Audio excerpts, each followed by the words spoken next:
Watching from the streets at Heimat Junction here on the outskirts of Freetown, Sierra Leone, what you now see is the Motome community, and one thing that would no doubt catch your attention is Mount Sugarloaf with its raw, monumental, but rather bleeding scar that still reminds many of the August 14, 2017 mudslide that massacred thousands within a blink of an eye. This happened when Mount Sugarloaf collapsed from its grip and crashed on its feet, swallowing scores of victims to their painful deaths, some beyond recognition, following a heavy downpour on the nights of August 13 and 14.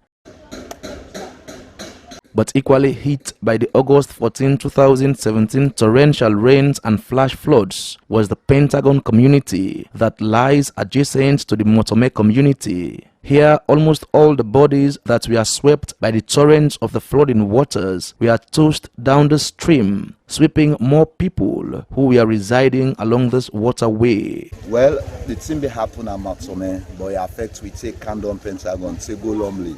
Ali Kamara witnessed and survived the terrifying scenes of the flash floods that swept across his community at Pentagon. Well, it affects me greatly because I be there in the midst of the scene, beside the water take over, you understand, where unfortunately for save 31 people out of struggle, I swim for help other people, you understand. I do a great things in life where even so not I even think not so by myself I do on that particular day.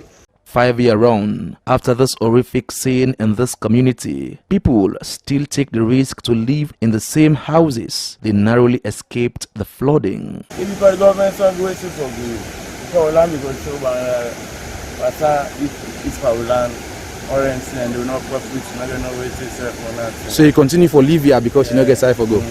A World Risk Index in 2021 rated Sierra Leone 47th among 181 nations that are vulnerable to environmental disasters like the mudslide witnessed in 2017. If we are able to mitigate and we are able to use the tools as a social workers then, especially me as an environmental activist, right now are they on the verge for preach to my community people then, tell them say this thing has to happen.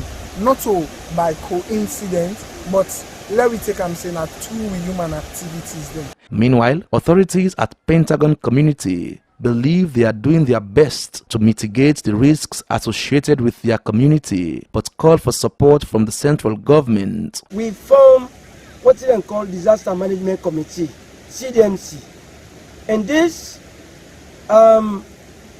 we go out to Papa government. You see that your money there, so then flower trees there, we go take 10,000 trees.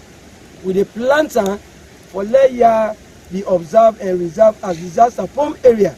We are in, nobody no go dwell at this place again. And we go want let the Papa government make the bylaws there for let with the authentic document. Whosoever don't decide for them here, let we pull another particular disaster prone area. Because since it happened, you understand, people will not be able to live inside the 2 years because government they make provision for it. But after that 2 years, that provision where government begin to read and say all man for go in place, that provision be don't cut off. So some people and they now where they not be fortunately for pay house rent, you understand. Then you land where them be get by the water side and decide back for can live.